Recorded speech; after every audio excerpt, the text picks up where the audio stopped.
शिवाय नमस्तुभ्यम। हम सबको पता है कि इस बार लगने जा रहा है चंद्र ग्रहण, और ये चंद्र ग्रहण विशेष इसलिए है क्योंकि ये अपने भारत देश में भी देखने को मिल रहा है। इसीलिए जितनी भी महिलाएं हैं, खासकर गर्भवती महिलाएं हैं, आपको बहुत ध्यान से रहना होगा, क्योंकि आपकी एक गलती आपके आने वाले संतान के लिए बहुत घातक साबित हो सकती है। और जो नॉर्मल महिलाएं हैं उनको भी एक चीज़ का ध्यान रखना है। कौन सी वो चीज़ें हैं सब कुछ बताऊंगा। सबसे पहले डाउट था बहुत सारे लोगों को कि भैया इस बार तो पितृपक्ष भी स्टार्ट हो रहा है, पूर्णिमा भी है, तो क्या ये चंद्र ग्रहण 6 को लगेगा या 7 को लगेगा, कब तक रहेगा, सूतक का समय क्या है, पूरी बातें बताऊंगा। बहुत ही ध्यान से वीडियो को देखिएगा। देखो, सबसे पहले कुछ पढ़ लेते हैं फिर बातें करते हैं। चंद्र ग्रहण 2025 कब लगेगा इसकी बातें कर रहे हैं। सितंबर के महीने में चंद्र ग्रहण लगने वाला है और ये चंद्र ग्रहण भारत में भी दिखाई देगा। ये चंद्र ग्रहण 7 सितंबर को रात को 9:58 पर। ध्यान रखिएगा, जितने भी लोग इस वीडियो को देख रहे हैं, सिर्फ आपको ये वाला टाइमिंग ध्यान नहीं रखना है कि भाई चंद्र ग्रहण तो रात में लग रहा है 9:58 पे। नहीं, जब चंद्र ग्रहण लगता है ना, तो चंद्र ग्रहण लगने से 9 घंटे पहले सूतक लग जाता है। क्या लगता है? सूतक। मतलब हम एक चीज़ को मतलब ऐसे समझो कि शोक व्यक्त करते हैं भगवान के प्रति कि उनके ऊपर ग्रहण लगने वाला है, और ये चीज़ें 9 घंटे पहले से पता चल जाती हैं। तो 10 बजे रात से स्टार्ट होने वाला है। इसका मतलब अगर मैं मान के चलूँ मोटा मोटा, तो दोपहर की 12 से 1 बजे के बीच से क्या स्टार्ट हो जाएगा? सूतक का समय 7 तारीख से स्टार्ट हो जाएगा, और ये देर रात 1:26 तक रहने वाला है। यानी कि 11, 12, 1 लगभग 4 घंटे का ये पूरा आपका चंद्र ग्रहण होगा। और इस बार का ये चंद्र ग्रहण खास क्या है, विशेष क्या है? क्योंकि इस बार पूरा जो चंद्र देवता है ना, पूरे लाल हो जाएंगे। इसलिए इस चंद्र ग्रहण को रेड मून के नाम से भी जाना जा रहा है ना। अब सूतक का समय मैंने बता ही दिया कि 1 बजे से स्टार्ट होगा। तो डाउट ये आपको दूर होता है कि 6 तारीख को होगा या 7 तारीख को होगा। अब यहाँ पर कुछ चीज़ों का ध्यान रखिएगा कि किन किन लोगों के ऊपर चंद्र ग्रहण का प्रभाव नहीं पड़ता है। सबसे पहले समझो, जो लोग बुजुर्ग हैं उनके ऊपर चंद्र ग्रहण का कोई प्रभाव नहीं पड़ता है। वो कुछ भी कर सकते हैं, कुछ भी खा सकते हैं, कुछ भी पी सकते हैं, सो सकते हैं, जग सकते हैं। जो बच्चे हैं, बच्चों के ऊपर भी किसी भी प्रकार का ग्रहण का कोई प्रभाव नहीं पड़ता है। जो बच्चे दूध पीने वाले हैं, जो माँ है, वो अपने बच्चे को दूध भी पिला सकती हैं, इसमें भी कोई दोष नहीं लगने वाला है। तो आप लोग इस चीज़ का ध्यान रखिएगा, जो बुजुर्ग हैं, जो बच्चे हैं, जो गर्भवती महिलाएं हैं, उनको किस चीज़ का ध्यान रखना है अब बताता हूँ। बुजुर्ग बच्चे वाली बात तो समझ में आ गई। अच्छा, एक बात और, जो लोग रोगी प्रवृत्ति के हैं, मतलब जो लोग बीमार रहते हैं, मेडिसिन खाते हैं, मैं आपको बताना चाहता हूं, आप लोगों के ऊपर भी ग्रहण का कोई प्रभाव नहीं पड़ेगा। थोड़ी सी सावधानी के साथ में, सतर्कता के साथ में, जो आपकी दवा की टाइमिंग होगी वो टाइमिंग को फॉलो करते हुए आपको मेडिसिन लेते रहना है। ऐसा नहीं ग्रहण नहीं लग गया है तो कुछ खाएंगे पिएंगे नहीं, ऐसा कुछ भी नहीं। जो लोग रोगी प्रवृत्ति के हैं, आप कुछ भी खा पी सकते हैं, आपके लिए सारी चीज़ें छूट हैं। भगवान ने ऐसे लोगों को एक अलग दायरे में रखा है कि इनके लिए किसी भी प्रकार की कोई दोष नहीं लगेगा। गर्भवती महिलाओं का एक विशेष ध्यान रखिएगा। आप अपने घर की दीवार है, मैं मान के चलता हूं कि ये आपके घर का दीवार है। आप एक ऐसे सीधा धागा अपने घर की किसी भी दीवार पे किसी भी दिशा में लगा दीजिएगा, ताकि मान लीजिए कि जाने अनजाने में आपके द्वारा किसी भी प्रकार से कोई त्रुटि होती है, कोई भी दिक्कतें होती हैं, परेशानियां होती हैं, तो आपकी वो गलतियां क्षमा योग्य हो जाएं। इसीलिए एक लंबा सा धागा आपके हाइट के बराबर का, ऐसे नहीं कितना भी बड़ा तोड़ लिया और लगा दिया, नहीं। आपकी हाइट मान लो ऐसे है, तो आप अपने हाइट के बराबर का धागा तोड़ लेना और उसे अपने घर की किसी भी दीवार पर लगा देना, ताकि आपके द्वारा की गई गलतियां जो जानबूझ के नहीं की गई हैं वो क्षमा योग्य हो। ठीक है ना, बातें क्लियर हो रही हैं। अब यहाँ पर चंद्र ग्रहण की बातें तो मैंने कर दी है, कुछ अब मैं आपको उपाय बताने जा रहा हूँ।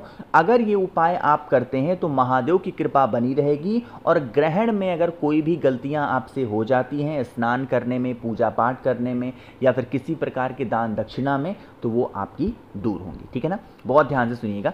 स्क्रीन पर आप लोग को दिखाई दे रहा है तांबे का लोटा, है ना। बहुत ईजी उपाय है। क्या करना, तांबे का लोटा लेना, जल भरिएगा।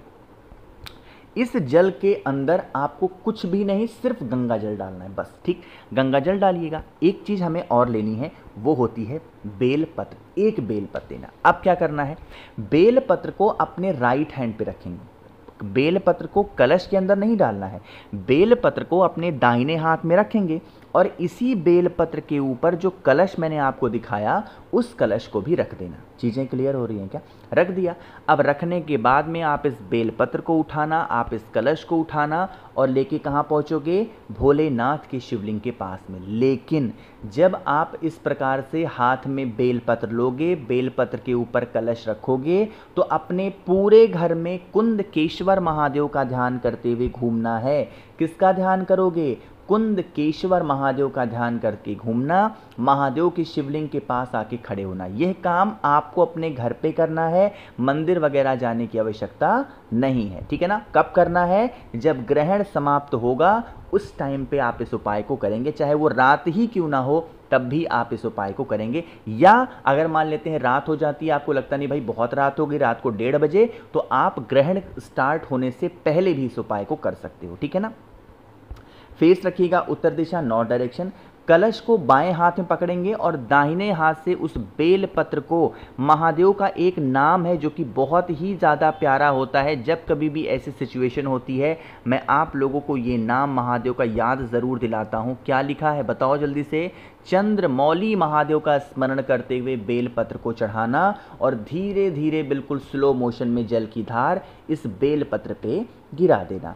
यही जल बहता बहता बहता जलाधारी से नीचे गिरेगा। इस जल को रोक लीजिएगा और जल को रोकने के बाद में इस जल का जो छिड़काव होगा वो आप अपने पूरे घर में कर देने से आपका घर जो होता है वो पवित्र होता है और किसी भी प्रकार की जो त्रुटियां होती हैं, गलतियां होती हैं हमारे द्वारा, वो त्रुटियां गलतियां क्षमा योग्य होती हैं। आगे बढ़ते हैं इस वीडियो के हम लोग अपने तीसरे उपाय की तरफ। ऐसी मान्यता है, ऐसा माना जाता है कि जब ग्रहण लगता है तो उस ग्रहण के समय पे देवता लोग क्या करते हैं, उस ग्रहण को खत्म हो जाए जल्दी, इसके लिए प्रार्थना करते हैं और उनका ध्यान और जगहों पे नहीं होता है।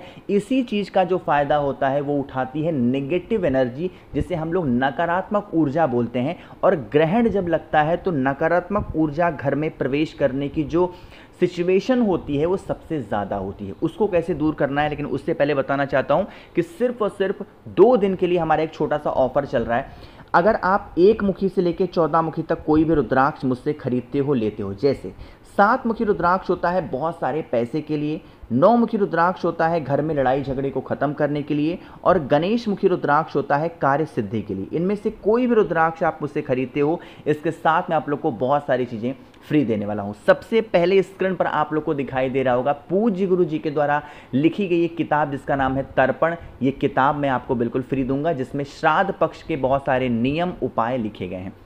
दूसरा, 5 मुखी रुद्राक्ष आपको फ्री मिलेगा, 3 मुखी रुद्राक्ष आपको फ्री मिलेगा। रुद्राक्ष का फल आपको फ्री मिलने वाला है, जिसमें 1 मुखी से लेकर 14 मुखी तक निकल सकता है।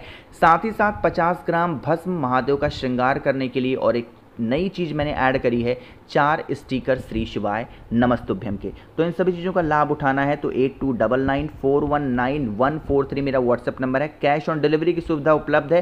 प्राइस यहाँ बता नहीं सकता हूँ, कुछ यूट्यूब की पॉलिसी भी होती है। आगे बढ़ते हैं इस वीडियो पे। जैसे नज़र टोने टोटके को दूर करना है ना, एक शमी का पत्ता ले लो। क्या करना? एक शमी का पत्ता ले लो और साथ ही साथ 11 दाने काले तिल के लेना। क्या? एक शमी का पत्ता, 11 दाने काले तिल के, इन दोनों चीज़ों को हाथों में लीजिएगा। अपने पूरे घर में घूम लेना, जितने भी रूम्स होंगे, कमरे होंगे, उन सभी कमरों में घूमने के बाद में आप इसको लेके जाना और अपने घर के मेन गेट के बाहर नीचे ज़मीन पे लगा देना, किसी भी दिशा में, कितनी भी दूरी पे। अगर ये आप लगा देते हो तो ग्रहण के दौरान जो नकारात्मक ऊर्जाएं घर में प्रवेश करती हैं वो कभी भी प्रवेश नहीं कर पाएंगी, ठीक है ना? ये बहुत ईजी और बहुत आसान सा उपाय था। आखिरी उपाय की बात हम लोग करने जा रहे हैं, लेकिन जल्दी से करिए वीडियो को लाइक। जिसने अभी तक चैनल को सब्सक्राइब नहीं किया, मेरी आवाज़ आप पहली बार सुन रहे हैं, चैनल को ज़रूर सब्सक्राइब करेंगे। यहाँ पर गलती से मैंने बेलपत्र आपको दिखा दिया। बेलपत्र की यहाँ आवश्यकता नहीं है, यहाँ चावल के 2 दाने लेने हैं। कितने लोगे? मात्र चावल का 2 दाना लीजिएगा, तांबे का लोटा लीजिएगा, जल भरिएगा और इसी जल के अंदर चावल के 2 दाने को डाल देना। कितनी भी विषम परिस्थिति आपके घर की चल रही हो, इस तांबे के लोटे को लेके कहाँ पे जाओगे? अपने पितरों के स्थान पे। कहने का मतलब है जहाँ पर मटका रखा हो, पीने के लिए पानी रखा हो, परिंदा रखा हो, उस स्थान पे जाना, ठीक है ना? और जाने के बाद में फिर महादेव के शिवलिंग के पास आना, और पितृ देवता का एक नाम होता है जो कि मैंने आपको बताया है आर्यमन। क्या नाम है? पितृ देवता का नाम है आर्यमन। उन्हीं का स्मरण करते हुए अगर आप समर्पित करते हैं तो इससे कभी आपके घर में तकलीफें नहीं आएंगी, घर संपदा हमेशा बनी रहेगी। भाई मैंने कोशिश की आप सभी को सब कुछ विस्तार से बताने की, तो चंद्र ग्रहण पे ध्यान ज़रूर दीजिएगा। तो वीडियो पसंद आई हो तो लाइक करिए, या कुछ पूछना है नीचे कॉमेंट सेक्शन में पूछें, और मेरे जितने भी भाई बहन आवाज़ पहली बार सुन रहे हैं चैनल को ज़रूर सब्सक्राइब करेंगे। श्री शिवाय, नमस्तुभ्यं।